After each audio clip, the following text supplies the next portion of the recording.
today we will be having Linda G talk to us on the book, and later Pedro sir will be taking the classes, I think tomorrow. So let's before we begin, let's as always begin with the universal invocation. O hidden life, vibrant in every atom. O hidden light, shining in every creature. O hidden love, embracing all in oneness. May each who feels himself as one with thee know he's also one with every other. So we will begin with an introduction of Linda Ji given by Professor Shinde. So Shinde Ji, welcome.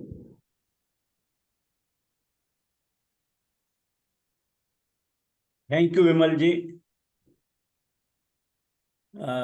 In the beginning, at the outset, we warmly welcome Linda Olivera for this study class, which she is very kind enough to agree with us and to give a talk on a very famous book, A Way of Disciple. So most revered Linda doesn't require any introduction, in fact, but I am giving this informally. She is a well-known theosophist. She worked for 16 years as national president of the Australian section.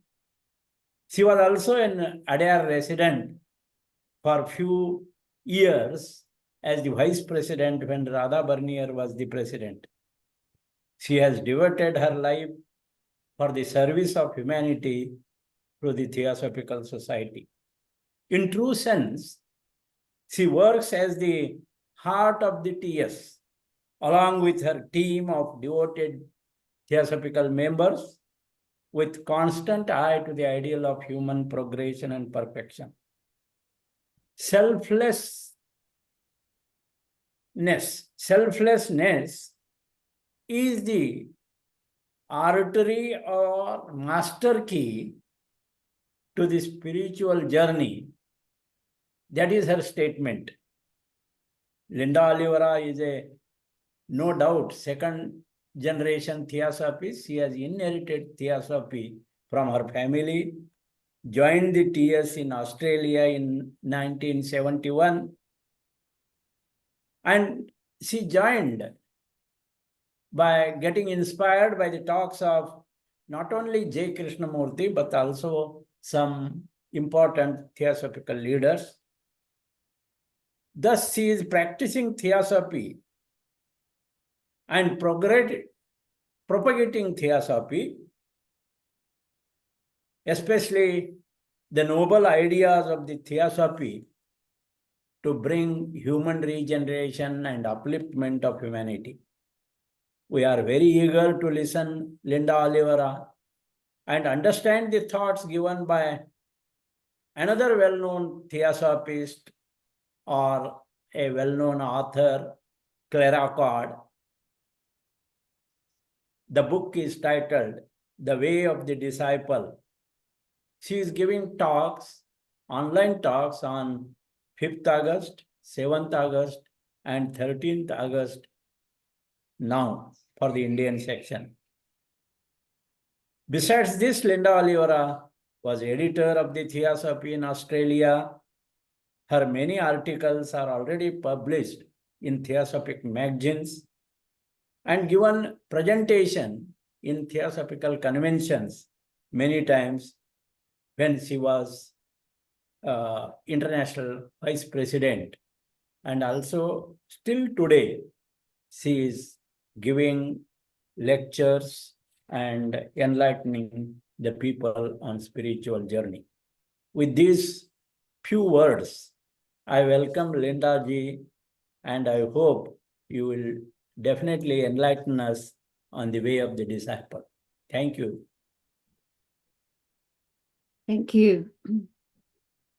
Brother Pradeep Mahabatra, Professor Shinde, Sister Vimal, and brothers and sisters, it's a great pleasure to be with you for a number of hours in the next few weeks, the next 2 weeks, exploring what I think is one of the most interesting aspects of the Theosophical teachings. So we're going to, at the same time, look at some slides which will help to bring out some of the points that I will be making.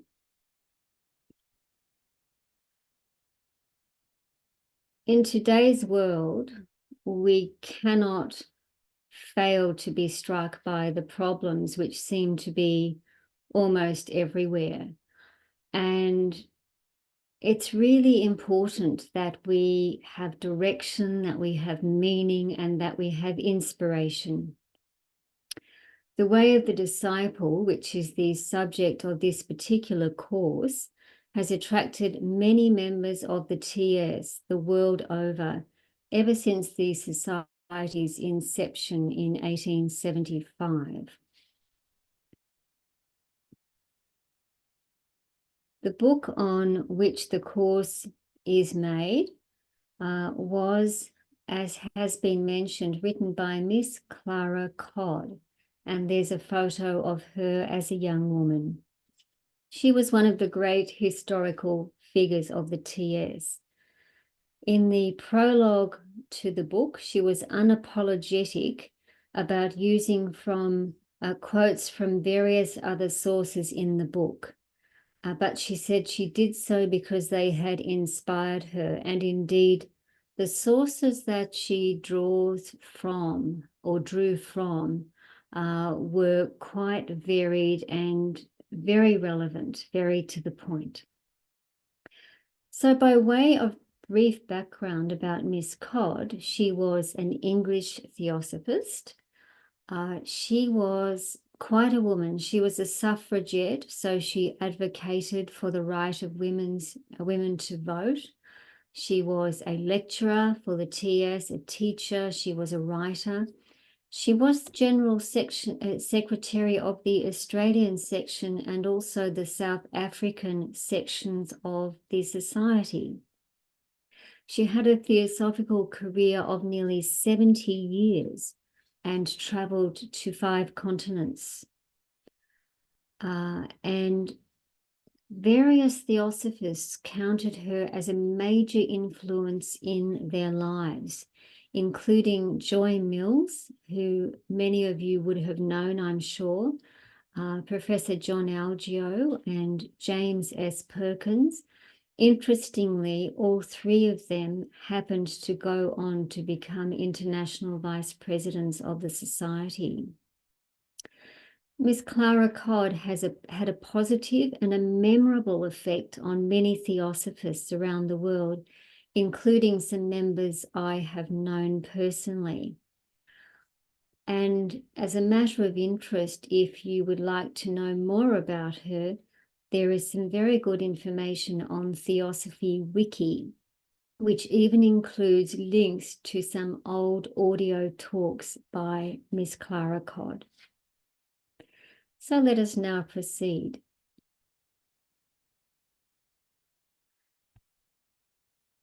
We cannot cover all of the book in this course, but we are going to focus on basically the adepts, the existence of the adepts and who they are, and the way to them through the path of discipleship. There is a lot of material to be covered. So in this course, Pedro and I will each bring out from each chapter some of what we consider to be the more important points. So let's begin with the nature of the adept. And of course, the word adept refers to an individual who is very skilled or who is proficient at something, extremely good at what they do. In theosophical terminology, we can think of an adept as one who has taken what is known as the 5th great initiation, who has attained a very high state of consciousness. Those adepts who take on pupils tend to be known as masters or masters of the wisdom. Also, they can be referred to as Mahatmas, the word Mahatma meaning great soul. So in these sessions, those terms will be used interchangeably. Miss CODD says in her book that she remembered being taken to the home of the Russian consul to hear a talk by Colonel Olcott, an evening which was to change the course of her entire life. So what happened during that evening? Well, she says that she heard him describe 5 of the adepts whom he had actually met, and she knew then, past all doubt, that he was speaking the truth. She had this moment of, I guess, utter conviction that what was spoken was true. This was the beginning of an entirely new life for her to determine the whole course of her future. After that, she went to Adyar, and while she was there, she would listen to talks on the famous headquarters roof by Mrs. Besant and Mr. Leadbeater. Clara CODD wrote of the dominant development of the mental faculty in humanity's evolution today, and she quoted one of the masters who wrote, "At this point, when the world teems with the results of intellectual activity and spiritual decrease, so greater mental activity and less obvious spiritual life," she said this would seem to be a reference to really the spiritual darkness, relatively speaking, of the Kali Yuga in which we find ourselves now. She made some observations about humanity today. She said, "Our divine selves, our spiritual selves, remain as yet for the most part unawakened, although to nearly everyone come intimations of immortality from the deep core of our being." And I guess it's quite a remarkable thing how human beings, even if they're not especially spiritual, sometimes have this sense of, or perhaps quite often have this sense of something immortal deep inside them. And in contrast, she says, the master or the adept has developed all his vehicles of consciousness and is able to function fully in all of them. And what is more, has linked these different consciousnesses together so that he can function up and down between them, and sometimes simultaneously at will. He need not retain a physical body, but some of the brotherhood do, in order to keep in touch with us on this plane of being as well as on the inner ones, and to help us here also as far as the laws of his world permit. But he's still a man, wise, powerful, compassionate, and understanding, and in appearance like one of us. So this was one description of the adept, of the Mahatma. The text notes that in the physical body, the adept is not above making the occasional mistake, but to exercise his full adept powers, he must leave or paralyze, that is, put into a deep trance condition, his physical body. He has to leave that to function fully as an adept in the higher vehicles. Also, we are told that the masters themselves are still evolving and have not reached the limits of development possible in this Manvantara. We could say, however, that they are also the perfection of humanity as we know it. So I want to make very brief passing mention of the subject of initiations and just take note of those before we proceed. So these have been documented in theosophical literature. And they have their correlations in the Buddhist and the Indian traditions. The first initiation being known as Shrotapati in Buddhism, one who has entered the stream which separates him from this world, or Parivrajaka. For Shankaracharya, it was he who wanders and has no settled home, so a wanderer. The second initiation, or the initiate of the second degree, is known as Sakridagamin. In Buddhism, one who receives birth only once more, or Kutichaka. For Shankaracharya, the man who builds a hut. The third initiation third initiate is called Anagamin. In Buddhism, one who will be reincarnated no more except by one's own free will. Or for Sri Shankaracharya, Hamsa, a stage when one reaches unity. The fourth initiation we're familiar with, using the term Arhat, which also comes from Buddhism, or Paramahamsa.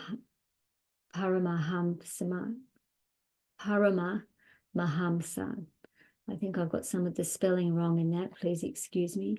For Sri Shankaracharya, the supreme swan, the highest spiritual realization, the symbol of divine discrimination, the realization of the true self. Also one who is worthy.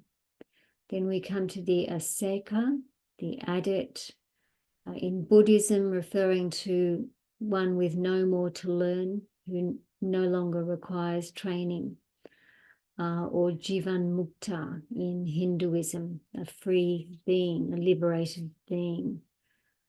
And then there are said to be these higher initiations as well, the Chohan, the Maha Chohan, or Bodhisattva, or Manu at that particular level, the Buddha, including Pratyeka Buddhas, and the Lord of the World. This comes from the book The Masters and the Path by Brother Leadbeater, and also The Creative Silence by Mr. Rohit Mehta, who was a prominent Indian member of the society. Miss Clara CODD indicated that we can look up to and trust the masters utterly. We can trust their impersonality, their understanding, compassion, their patience, their fidelity to the laws of their world, their given word, their sense of gratitude. Let's move on.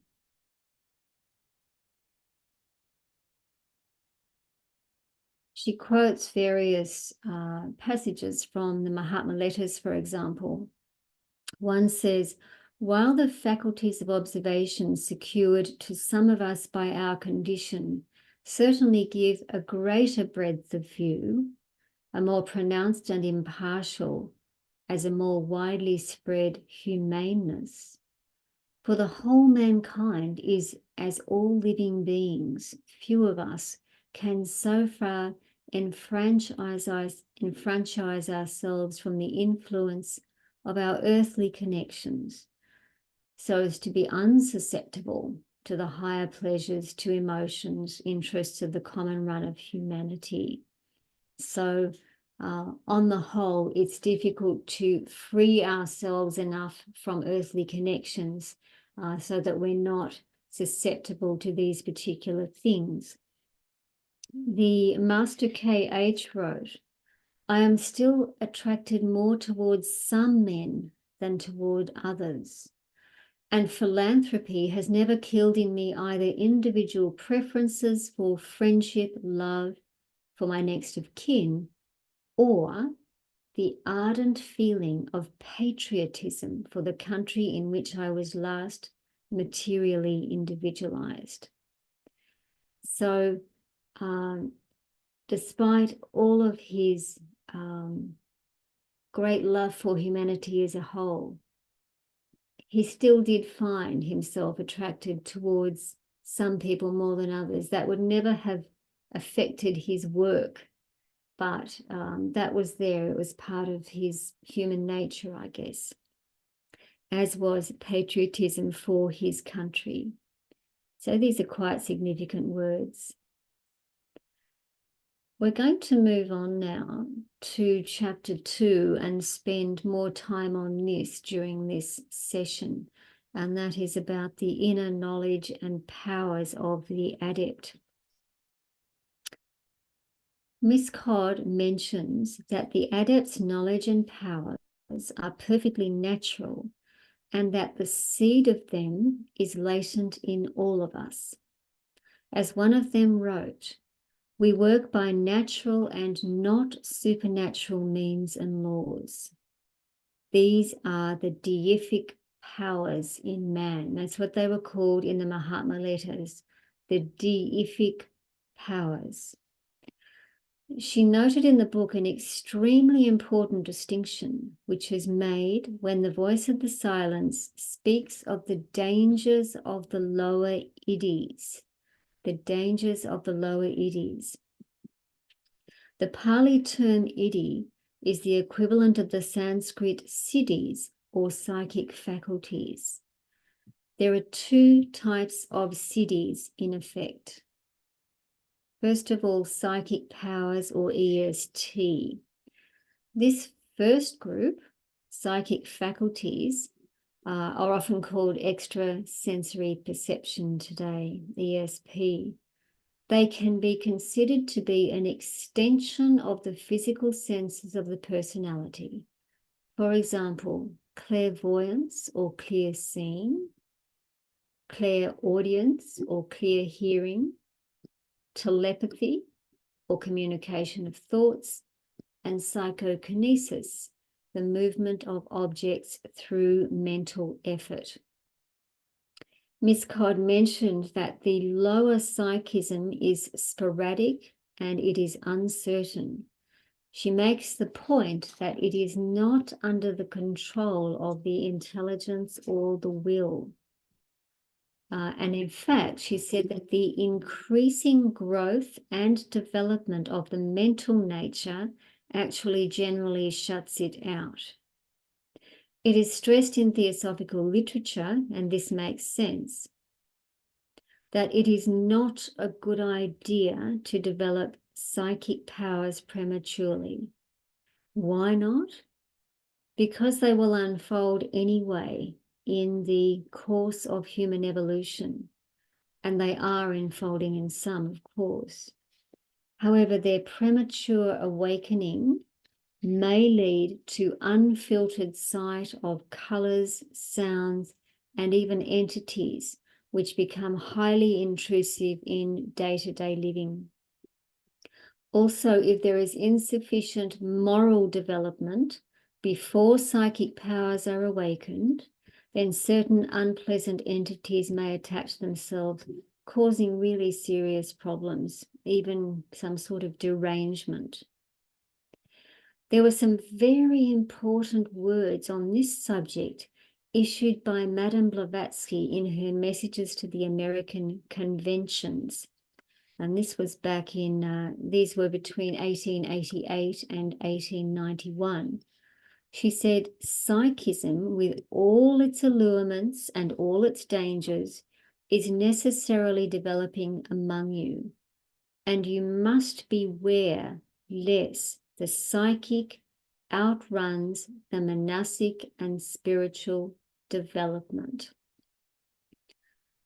She's issuing a warning that psychism shouldn't take over from the mental development and the spiritual evolution or development, which is due to take place in humanity progressively.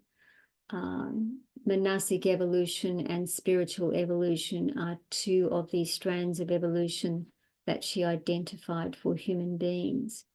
And she said, these psychic capacities running riot, controlling instead of controlled, using instead of being used, lead the student into the most dangerous delusions and certainty of moral destruction.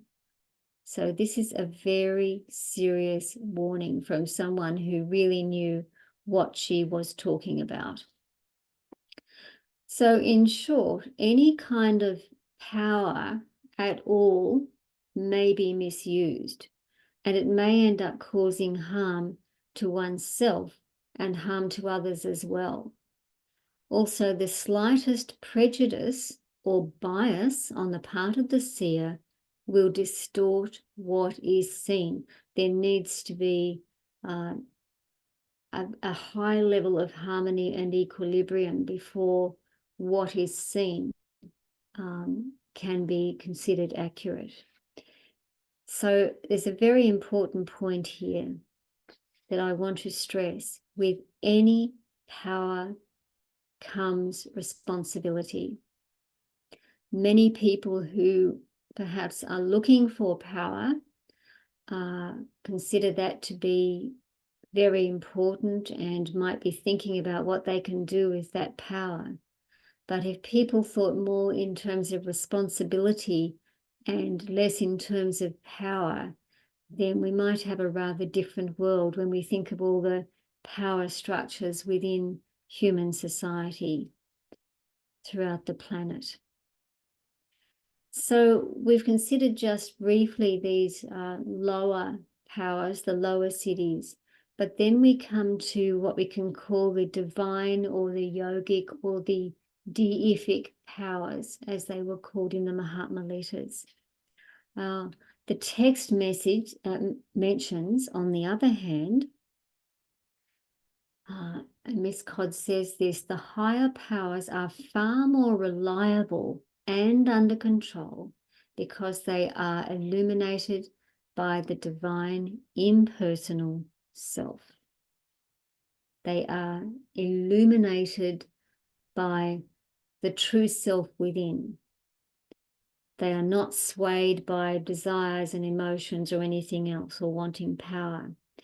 She mentions that the training given to Mr. C.W. Leadbeater, for example, by the Master K.H., who helped him train his clairvoyance through a special meditation, and that rapidly opened up his psychic sensitivity. But this kind of thing is exceedingly rare. This kind of training is exceedingly rare, and it would only be given to an individual with the requisite moral development and level of purity not to use such powers for selfish purposes. So there's been stress in the wisdom tradition on ethical preparation, on moral preparation to lay a firm ground for future evolution of the individual. Miss CODD wrote that the masters said to some little extent the truths and mysteries of occultism can be acquired by the Europeans through study and through meditation. She also mentioned, this is CLARA CODD, it cannot be too often emphasized that occult knowledge is never communicated by the written or the spoken word or by a series of lessons. So this is a different kind of knowledge altogether. It is not the everyday knowledge that we process with the intellect. It is something else. HPB says, they guide the souls of mankind in many ways. She's talking about the adepts here, but chiefly by teaching souls direct in the spiritual world. She said they pour high influences at the higher mental level to be caught up by receptive individuals during Earth life. So this is where they function a great deal. As the faculty or the principle of buddhi unfolds within us, so do its powers, including intuition, compassion, spiritual discernment or insight, and conscience, things like this. Atman is said to have within it the power of will and the power of silence. These are terms we can readily understand as powers which can be manifest in a higher way. But if we go even further into the yogic powers possessed by the adepts, they are truly exceptional. They cannot be just given to anybody. They can only be acquired by the purified, developed, wholly controlled mind and heart. So we're going to just briefly have a look at these, and the list is quite phenomenal, and I think will help to underscore the tremendous way that there is for each of us to travel before reaching adeptship, when we consider the kinds of powers that are involved there. So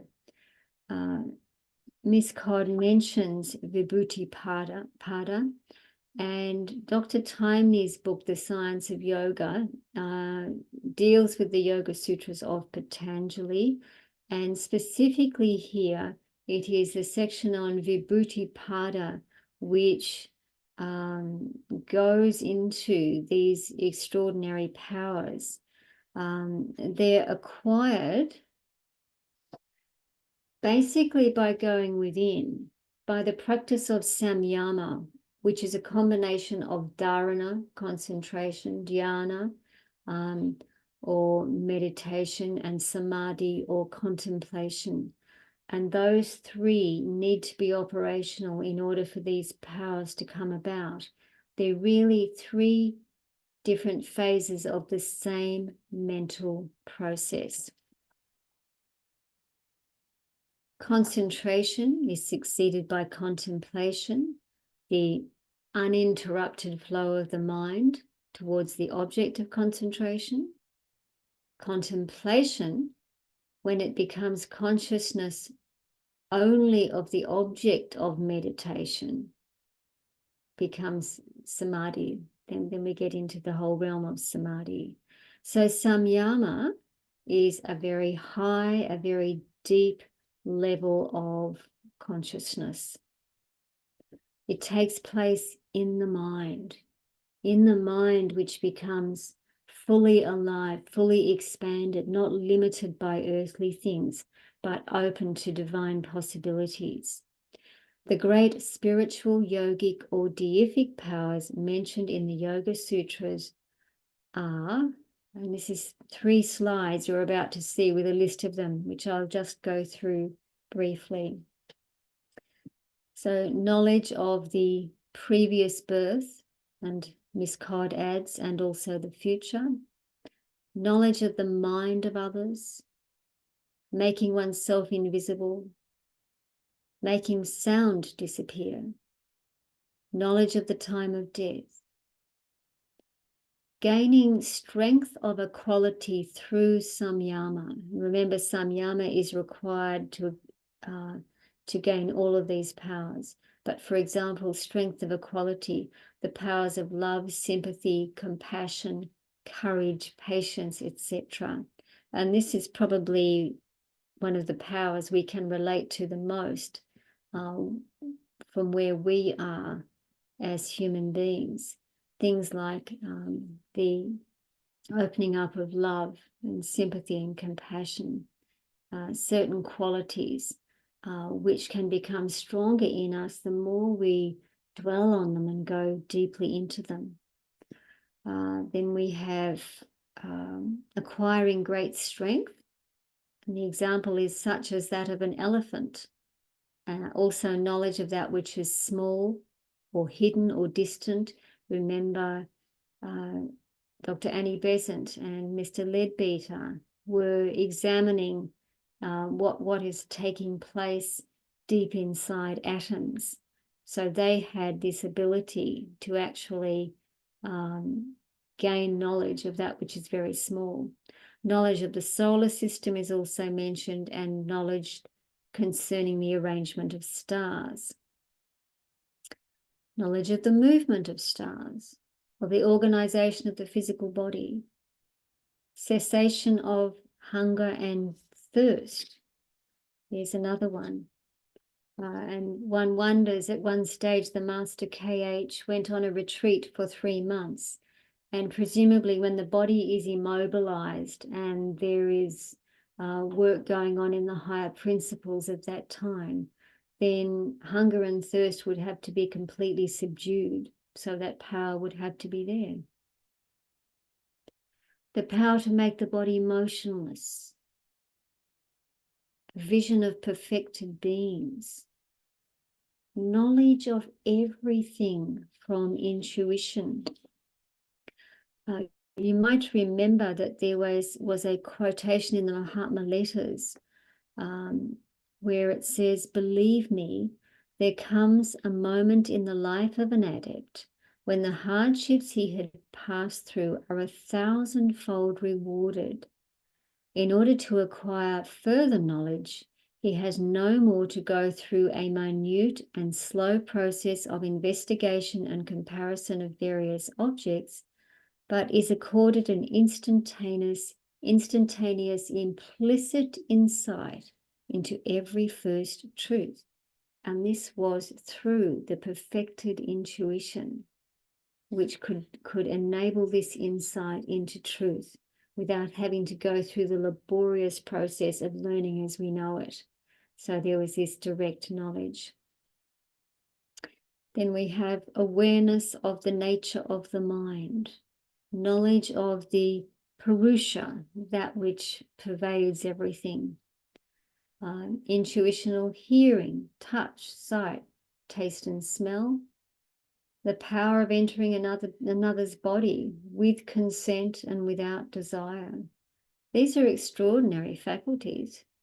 And then one more slide with some further points. Levitation. Increasing the intensity of the gastric fire so as to digest any amount of food. Hearing superphysical sounds through samyama on akasha. Transferring the body through space to another place. And in the early days of the society, we read of the appearances of the Mahatmas in different places. Some of these abilities are evident in some of the early literature of the TS. Contacting the state of consciousness which is outside the intellect, mastery over the Pancha Bhutas or Pancha Tattvas, 5 of the Tattvas or basic elements, which are really the basis of creation of the cosmos. Mastery over the sense organs, instantaneous cognition, instant knowing, and kaivalya, liberation, release from bondage, total separateness from prakriti, total separateness from matter as we know it. So here we have this distinction between the lower and the higher siddhis. Dr. Taimni made a really common sense kind of point. He said the various lower siddhis naturally become obstacles when the yogi delves into deeper layers of his consciousness, because they would tend to draw the consciousness outwards. And the yogi is concerned with taking the consciousness inwards. And that's a very important distinction. So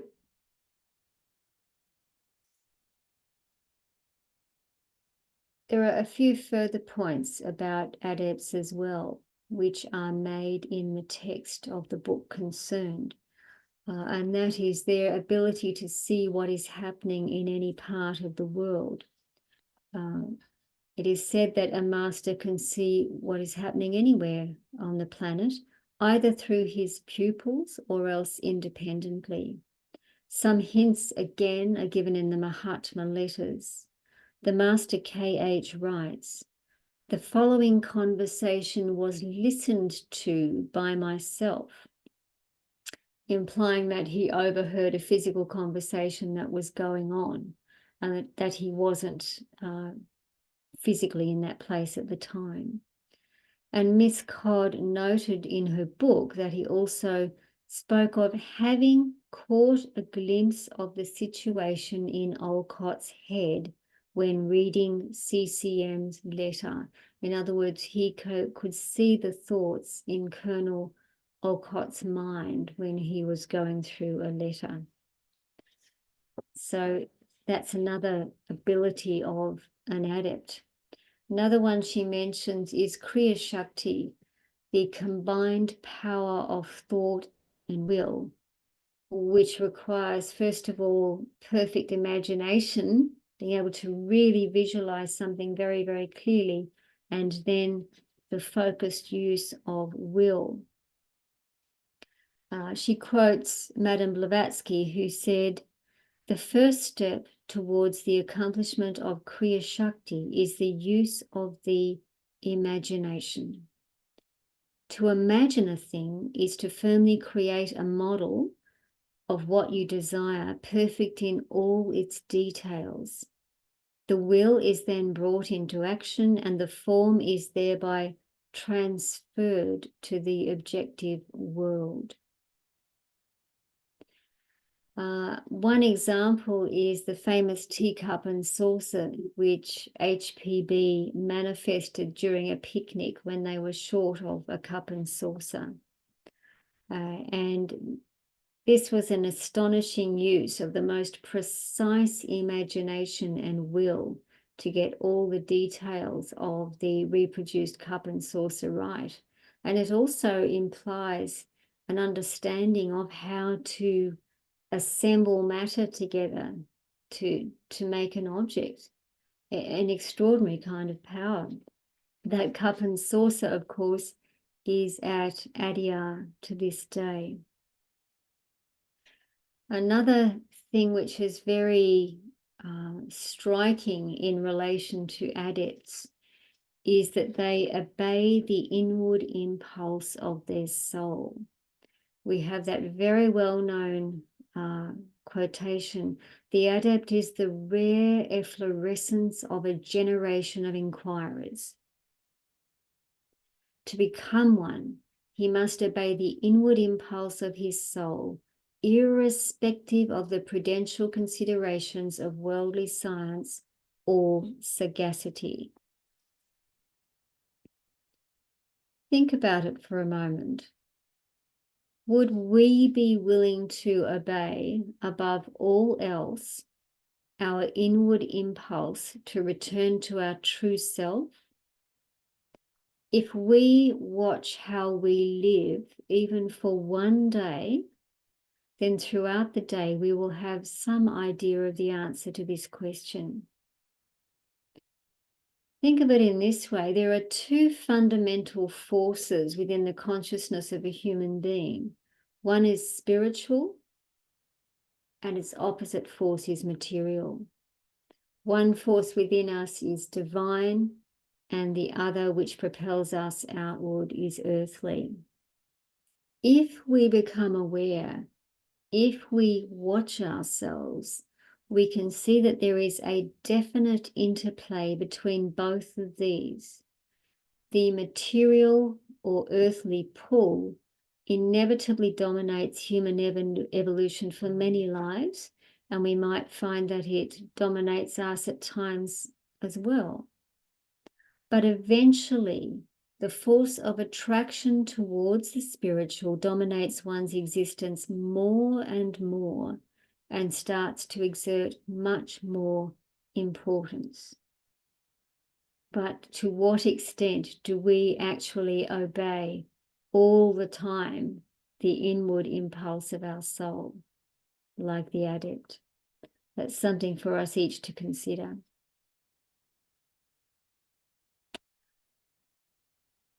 The adept possesses what's known as the secret knowledge, or Gupta Vidya. Also mentioned in HPB's The Golden Stairs, known as the secret or the sacred science. There are different versions of that. Gupta Vidya.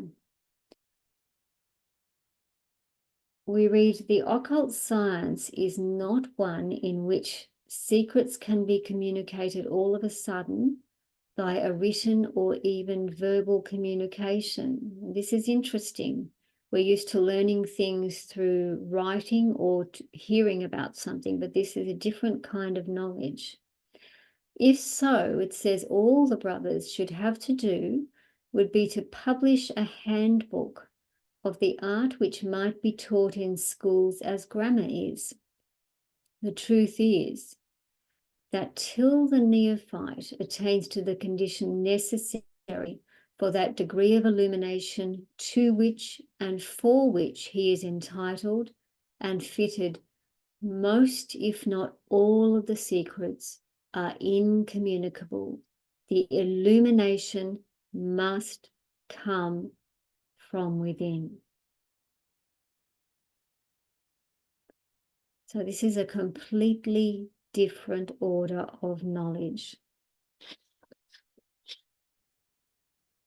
In The Secret Doctrine, HPB wrote, true knowledge is of spirit and spirit alone, and cannot be acquired in any other way except through the region of the higher mind, the only plane from which we can penetrate the depths of the all-pervading absoluteness. And this is mentioned in The Secret Doctrine. Remember that those yogic or deific powers mentioned before come about through samyama, through this mental process of ever deepening contemplation to come to some sublime realizations. It's really quite extraordinary. The more one thinks about an individual of that level of development and what is really involved in acquiring some of those powers, we can scarcely imagine that. But the Gupta Vidya, or the hidden knowledge, is in the possession of the adept. There are a couple of extremely important points here. One is that, which actually we'll just move on for a moment before we come to these important points. True knowledge, Gupta Vidya, does not require the intellect, which can become very skilled at arranging data.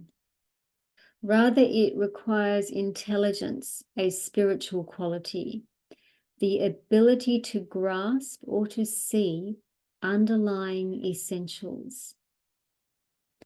It culminates in intuition, the knowing power of our diviner selves, when the bridge between the self with a capital S and his temporary embodiment has been built and passed. They are Miss Codd's words. She states that this is given to the soul when it's away from the body at night, such teaching being more easily communicated to the soul when it's temporarily free of the body, the physical body.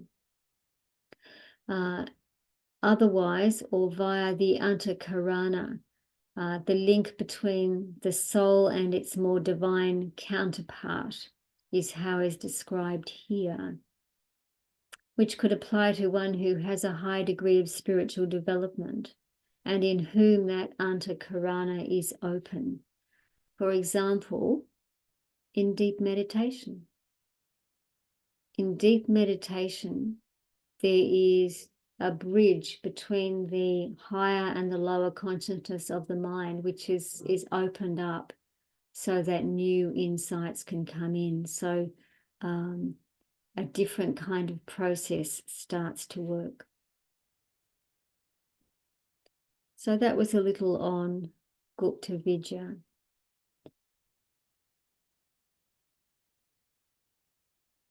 Another point about adepts.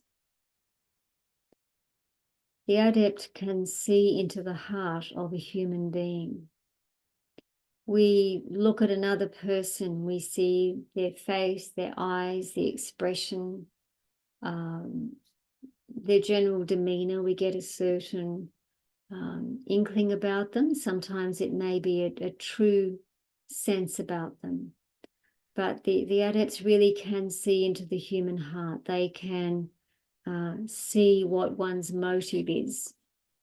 And they really can understand an individual in a way that we cannot necessarily understand them.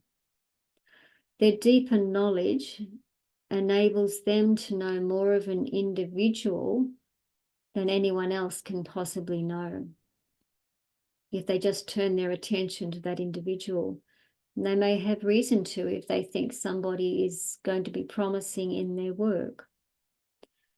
A well-known example is given in the Mahatma letters, and it's one that I like to mention fairly regularly because it was so striking. There was a man who Mr. Sinnett, the recipient of the letters, did not really care for. A high pupil of the Master K.H. writes to him that a certain Mr. Bennett of America would shortly arrive at Bombay, and that unknown to himself, Mr. Bennett was one of their agents to carry out the scheme for the enfranchisement, that is, for the freedom of Western thoughts from superstitious creeds. But more information about him is of particular importance here. And this is what the letter says. You saw only that Bennett had unwashed hands, uncleaned nails, and used coarse language, and had to you a generally unsavory, that is, an unpleasant or disagreeable aspect. Few men have suffered and unjustly suffered as he has, and as few have a more kind, unselfish, and truthful a heart. There is a moral smell as well as a physical one, good friend. The sweet pulp of the orange is inside the skin. Try to look inside boxes for jewels and do not trust those lying on the lid.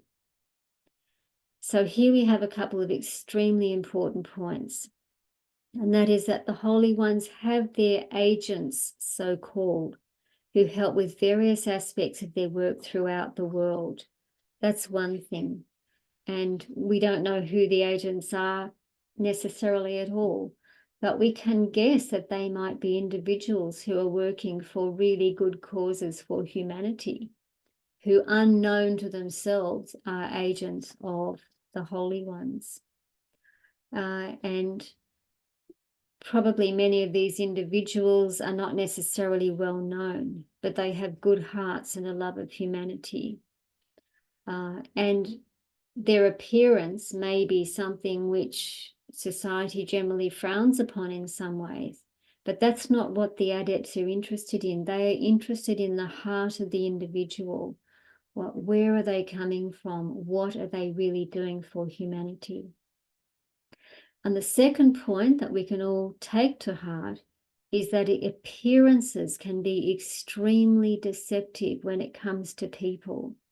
It's very easy to judge another person based on the way they look, based on our ideas of what a certain category of person would be like, without considering each individual on their own merit and trying to look beyond the surface of things. And this is really what the first object of the Theosophical Society is about, this universal brotherhood.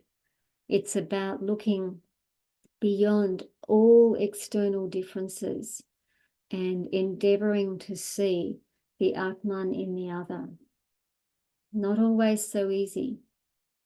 It's very easy to judge. But this lesson to do with Mr. Bennett, I think, really brought out this point so very, very strongly. And it's something that we can think about for ourselves. Another thing that the adepts are said to do is to inspire people in key positions. An example was given of Sir Winston Churchill in 1942, who either wrote or said, "I sometimes have a feeling, in fact, I have it very strongly, a feeling of interference. I want to stress that I have a feeling sometimes that a guiding hand has interfered. I have a feeling that we have a guardian because we serve a great cause, and that we shall have that guardian as long as we serve that cause faithfully." This is a striking statement. This was an individual who had literally the weight of his world on the weight of the world on his shoulders at the time. He did not have what might be ordinarily described as a pure lifestyle, and yet he could sense this other influence at work. And this is the kind of work that the adepts are said to do, try to influence individuals in certain positions. They will throw thoughts out there to be caught up by those who are receptive, a way in which they assist humanity. So that's an interesting point in itself. I'd like to move on now. We have a few more slides to go before we finish here. I want to talk about a beautiful concept called the guardian wall. And this is one of the most inspiring teachings about those who have gone before us. A reminder that no matter how dark and difficult the human world is at times, there is protection. And Miss CODD quotes the voice of the silence here, where it says, "It is taught that the accumulated efforts of long generations of yogis, saints, and adepts have created, so to say, a wall of protection around mankind, which wall shields mankind invisibly from still worse evils." And that's very reassuring and inspiring in its own right. It goes on to say that it says that they are self-doomed to live through future kalpas, that is, ages, unthanked and unperceived by men, wedged as a stone with countless other stones which form the guardian wall, built by the hands of many masters of compassion, raised by their torches, by their blood cemented. It shields mankind, since man is man, protecting it from further and far greater misery and sorrow.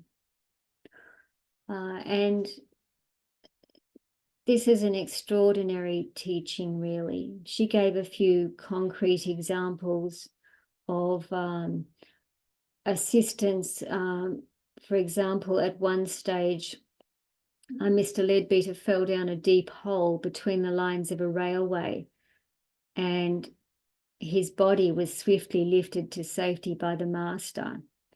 And CWL declared afterwards that this was a shocking waste of force on the master's part, owing to his own carelessness.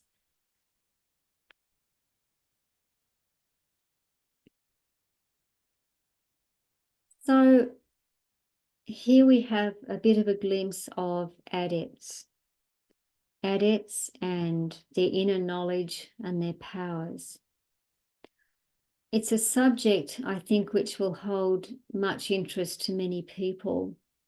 But a word of caution here again to finish with, and that is, it really is important to be morally prepared. One may be interested in treading the path to them, but one needs always proper moral preparation. The foundation stone has to be correctly placed, and then we can move from there. The path itself is at times arduous, requires us to truthfully examine ourselves. It requires a willingness to change, and perhaps most of all, an altruistic heart.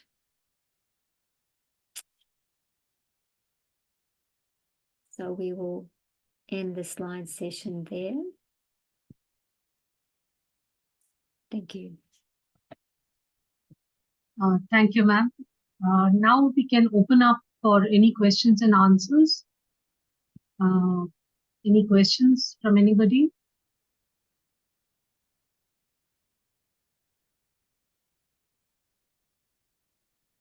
Or if anybody would like to say something, add something.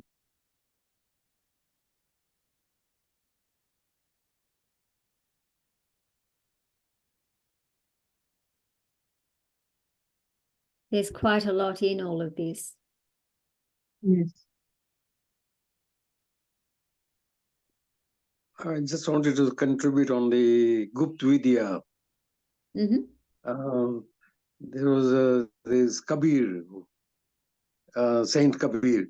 Yes. He is, when he was doing donations, when he was donating money or anything, he says, when the Gupta Vidya means Gupdan, when he was donating means Gupdan, means the left hand did not know what right hand had given. So he says that silently, he himself does not know of it, because the right hand was giving, left hand did not know. That's Gupt Dan. This is a Sanskrit word, Gupt Dan. Dan means giving, the donations or something. I see. Thank you. Thank you. Thank you, Jitendra sir.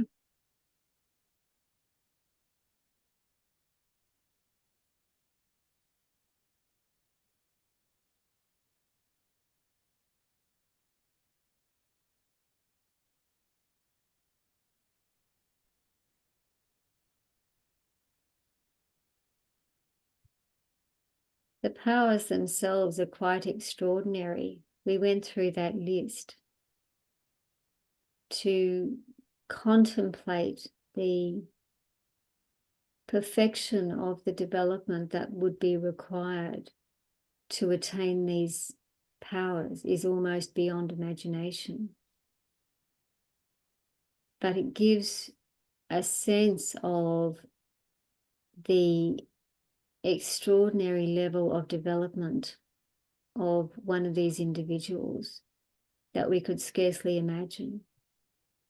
We tend to be centered in our lives around our families, the people who are closest to us, perhaps in our theosophical work and so forth. But these great souls have the whole of humanity in their sights. They're looking around both to help humanity and also for those who show promise, who can help them in their work. And it's a vast kind of mind that we are talking about.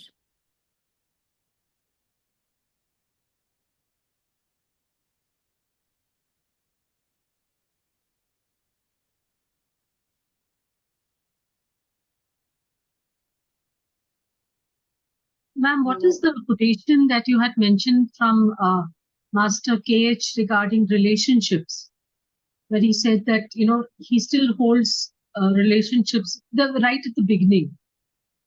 You said something about... Okay, he still found himself drawn more towards some humans than others. He still had certain affinities, certain bonds with some individuals, there may have been some that he had connections with from previous lives, for example. There was some kind of a strong connection. But that would never get in the way of him doing whatever work had to be done. And I think that's the big distinction that one of the holy ones, I think it was the Master M, described himself in one letter as the slave of my duty to the lodge and mankind, or something close to that. Duty or dharma is enormously prominent in such an individual, because there has just been this great sacrifice and development so as to be able to help humanity, not for selfish purposes.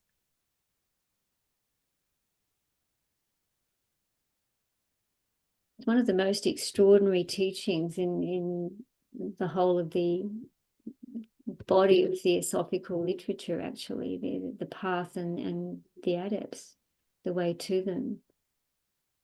Not all people are drawn towards this, but others, I guess, feel at a deep level that these individuals must exist. Maybe there's an instant conviction or certainty that that's the case. And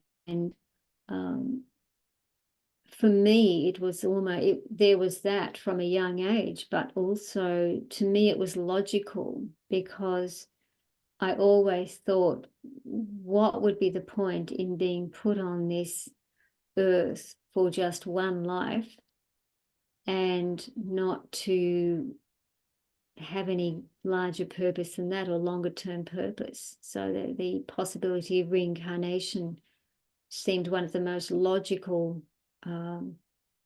teachings that I could imagine. And it was nice to come into contact with that at an early age. It can put a whole life into perspective.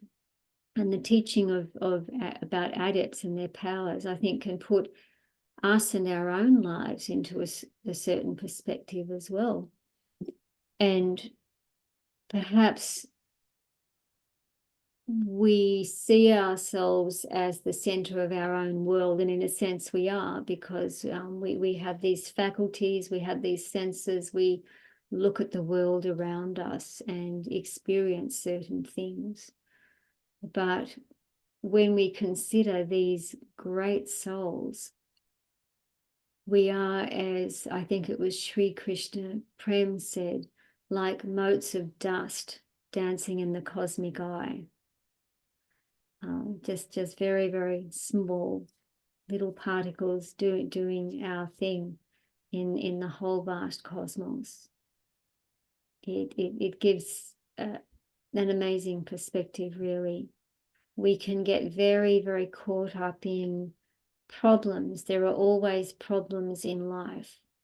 There are always going to be individuals who might irritate other individuals.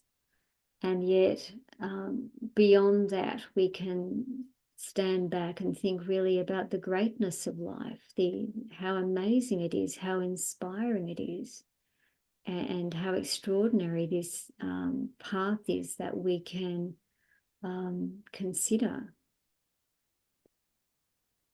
So,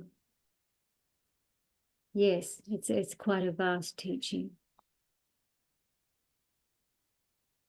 Almost all religions have taught teachings which talk about a path, like a certain set of rules to be followed and things. All religions have that. In fact, I mean, if you look at it, the Mahatmas never directly gave us a list. They never did that. But as far as I understand it. But there were many hints were given in the Mahatma letters. I mean, their agents, for example, Madame Blavatsky was given by her master what we know as the Golden Stairs. So certain things might have come through certain theosophical texts, but a great deal had to be worked out by individuals early in the society's history for themselves. Alfred Percy Sinnett had an extremely important role to play, because at that stage, theosophical terminology was not codified. This was all very new. It was being brought to the world again, and he helped in the creation of some of the terminology that we use today.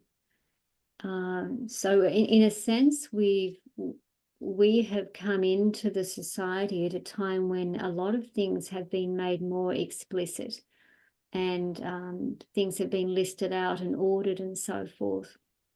But imagine in those earlier days, it must have been a huge thing for the early members of the society to grapple with this information, which had not been shown to the world in that way before, and which brought together this synthesis of great wisdom from a number of different traditions.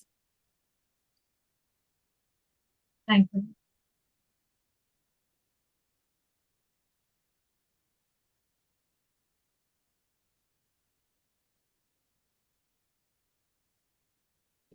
Vimalji, you can now close if you don't have any questions. Okay. So, Linda ji, for once again giving us her time, and I'm sure this video is going to be watched again later by everybody. So thank you so much, ma'am. Just being in your presence is very uplifting, and we wish you continued good health. And, thank you for this session. Thank It's a pleasure. you. Yes.